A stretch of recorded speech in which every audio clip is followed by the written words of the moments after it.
Hey, PopRockers, how's going? Paul with you right now. Hey, we're about to sit down and talk to a band from the US of A. We're talking to Hope Darling and about their new album that they've just released. They're rocking all around the east coast of the USA over in Florida. Hey, we had a great little chat. Stick around and check out their song after the interview. Here they are, Hope Darling.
Hey, guys from Hope Darling, how are you?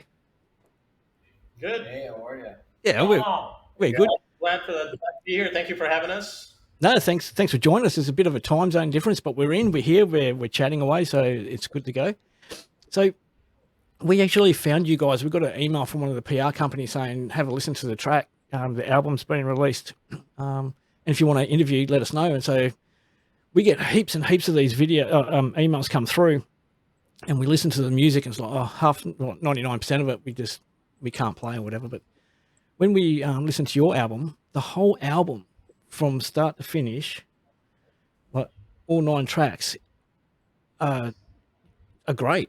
You just couldn't turn them off. So it was normally you get an album that's got 1 or 2 good tracks. This has got 9. So Thank you. We appreciate it. Believe me, it's like it's one of these. It's one of those things that we actually have a library of music, and Yep. the 9 songs on this album are all handpicked. These were the songs that we wanted to put on for this album specifically. Yeah. Yeah. All right. So how long? I just got to get my notes. My notes are too far away. I've got me reading glasses on, and I keep getting confused, and I'm fogging up. I'm sweating like a kid on the mass test. It's crazy. So what's Lotus is the single that you've just released? Is that correct? Correct. Yeah, Yep. It's the second release off of their new label with Epitronic. So Lotus is our most recent release that we just put out. Yep. So we'll have that at the end of the video clip at the end of this video, so people can have a listen to it, and we'll have all the links to all your social medias in the description, so people can find that. Now, this album took 3 years to put together. Is that correct? Well, it's 3 years of songwriting. Yeah. Is what it is. It's one of these things that just go in the studio and just Studio's expensive. studio time is super expensive. So it wasn't one of these things where we just said, hey, we have 9 songs, let's just go in and knock them out. Yeah. So it was one of these things that we wrote the songs first.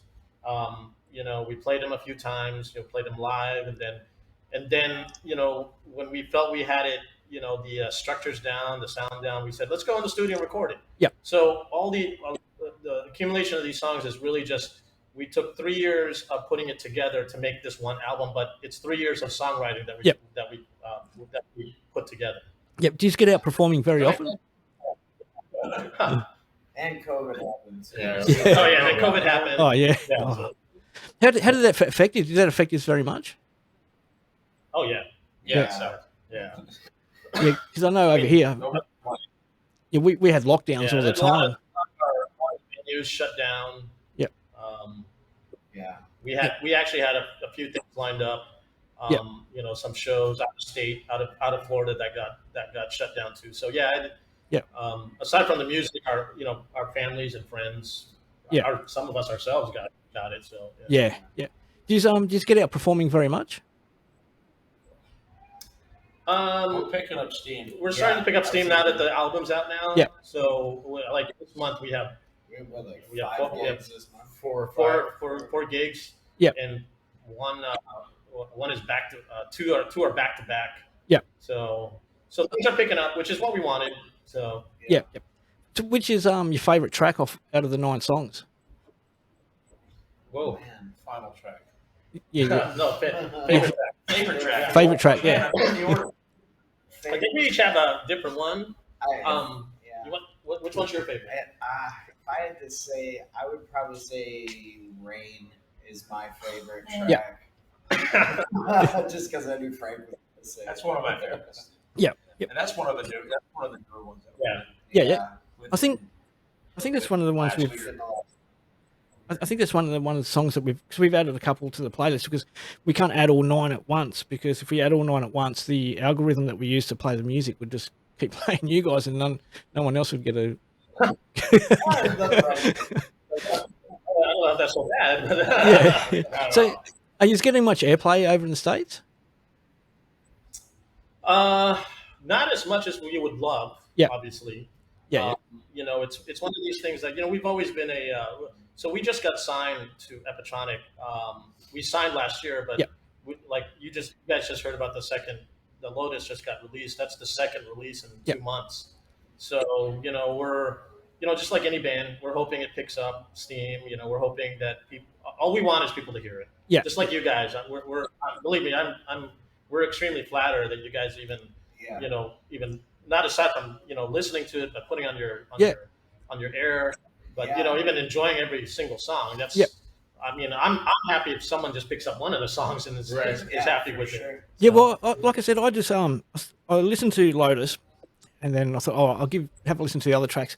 And normally when you go through it, you listen to the first song, and you'll normally a song. If I don't like it within the first 30 seconds, I'm on to the next one, and then the next one. But I actually I didn't skip any track. I listened the whole way through, and then listened to it again. And so I'm hoping that. I'm hoping people will pick it up, because it's not very often you get an album with 9 bangers on it, like really good tracks. So now, It's all our hits. It's our greatest hits before. Yeah. So who's the biggest diva? What's that? Who's the biggest diva in the band? The biggest diva. Oh, that's easy. Diva. I would say Richie. Richie. Richie. He's not here tonight, but he's the bass player for the band. Yeah. But we would easily vote Richie as He's some of the most energy. Richie's all attitude. He will always surprise you. Dancing around on stage. Yeah. Very entertaining. Yeah. Well, most bass players are, aren't they? Yeah. So all right, I'm just combating a little bit of a delay from the internet. The internet in Australia is not the best thing. Hey, it's crazy, but we'll get there. So all right, how did you guys form up? How did you all meet? So I'll take this one. It's really the short answer is we've pretty much known each other for years. Yeah. We're all musicians. I think everybody at one point has played in different bands or still plays in different bands. So it's one of these things, like we were, the band kind of formed as a bunch of guys getting together on a weekend. Yep. We formed a band. We formed a band because we figured we were going to be out anyway, hanging out, having some beers, having a good time. Why not play some music while we're at it? Yeah. So that's kind of how the band formed. And for this lineup, it just kind of, it's just one of those things, like, I feel like I handpicked everybody. Yeah. For this band. Yeah. I found him on Craigslist. Yeah. So Frank actually, he actually started out as our first band manager. Yeah. And he was the worst band manager I could ever have. So he, in the end, Wow. in the end,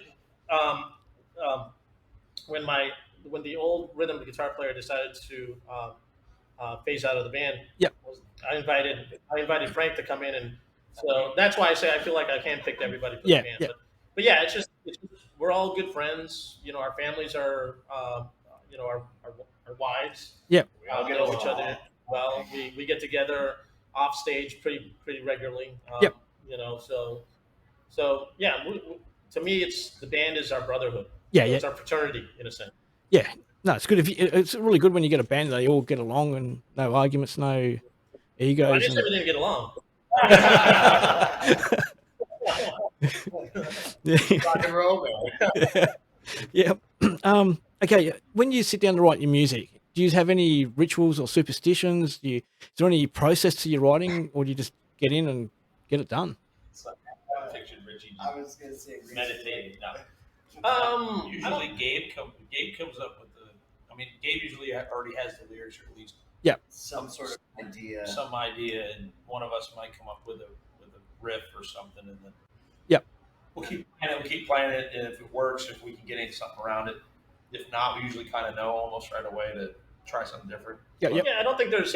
I personally don't think there's a formula. There's really not a formula that we go by. I think it's just one of those things that we, one of us is, will bring an idea to the song. Yep. And then, by the time we leave the room, and sometimes when we leave the room, it's not, it's not always what we want. Yeah. But I know when I leave the room, sometimes I sit there and I start thinking, like, the next time we get together, this is what I want to do. Yeah. This is what I want to do. Yeah. So, but yeah, usually it's, it's a democratic process. I let everybody, because for example, I'm not a drummer. Yeah. So I can't come up with drum beats. Yep. I'm not a bass player. So I bring, you know, I'll probably bring melody and lyrics to the formula, but I leave it up to everybody else to bring you know, Yeah. even the tempo sometimes. Yeah. So like I can come up and I can come in into the room with a song that's, you know, kind of ballady. Yep. And next thing you know, we walk out the room and it's super heavy. That was Yeah. our new one that we Yeah. Actually, Yeah, practicing an old one. Yeah. we changed that twice, Yeah. 3 times maybe. So there is no path. Yep. It's just a you know, it's just one of those things. We let the music take us to where it wants to be. Yeah, I yeah, yeah. kind of feel like as we're writing it and playing it, we all kind of, because we're all do other things outside of this band with music too. Yeah. So I feel like we all kind of sit back like we're listening to the song as we're writing it. You know, at least I know I do when I'm drumming. Sometimes I'm just sitting back like, what should go here? You know, like just the song kind of, like Gabe said, let the song just kind of form itself. Cool. Yeah, sweet. Oh, excuse me. Anyway, moving right along. I'm at a loss. Normally, I'm really prepared. I've got all these questions, and I'll go in there and Yeah, we have some courage. Yeah. So where do you it's going to be really weird because normally when I ask these questions, I'm talking to local bands, Australian bands, and we know the venues and things. But where's the best place that you've been able to perform at? My favorite was the Hard Rock. Oh yeah. So Hard Rock Cafe is actually a cool venue. Yeah. I think for our band, I think the biggest. I personally, so we like the out of state stuff. Yeah, I personally like the small, intimate rooms. Yep. You know, when like you play for whether it's you know, for 5 people, 1,000 people. I like it when I can hear the input. Yeah. You know, some I'll be packing up on stage, and then somebody will just come up on stage and just tell me how much they dug the music, they dug the song. You know, I like that intimacy of it. Yeah. I don't, when you play bigger stages, it's one of those things like, you play, you're done, you walk off and backstage, and then, hopefully you'll run into somebody later to tell you how good you were. Yep. So but yeah, I mean, look, venues like ours. Oh, by the way, this is Jay. This is Jay. Jay. You gotta come in. You gotta come in. Yeah. Gotta lean in. This way. Oh, this way. Yeah. There you go. Hey. So Jay is Jay's doing? the lead guitar player for the band. Yep. But yeah, so the question was, what is the best venue? So, Janice. well, you play Janice. Oh, yeah. We have So we like, yeah. So, but yeah, I mean, I personally like the smaller venues, but I have been enjoying playing out of state, out of Florida. Yep. So playing these unknown, new audiences, new venues. That's what I did. Yeah. Are you going to head overseas? Are you going to come to Australia? Oh, we'd love to. We would love to. Yeah. We'd love to. Get Epitronic to get you over it. Is it? I'm going to talk. I'm going to talk to him after this. Yeah. Yeah, because there's a pretty big yeah, there's a pretty He's not that far away. They could get us a private jet. Yeah. I'll just get on the phone to Taylor and borrow Taylor Swift's. Bora Bora, yeah. Yeah. Yeah, we'll get Taylor Swift on the phone and borrow her jet and get over here, and because there's a pretty good rock following over here. You get all the different genres of music, but rock's going right off. It's going crazy. Yeah. So, all right. Well, I'm not going to waste too much more of your time. So, thank you for joining us here on Pop Rock Radio, all the way from Florida, in the US of A. Wish you all the best with the album. Hope it goes really, really well. I love Lotus, Firefight, Rain, Absolution was another one, and It Was Always You is another great track. Who come up with It Was Always You? Was that you, Gabe? Yeah, that's another awesome track. So, highly recommend everyone get hold of it. But like I said, we'll have all the links. We'll smash it out on our socials and get everyone listening to it. So, thank you for joining us all the way from the US of A. Thank you again for having us. No worries.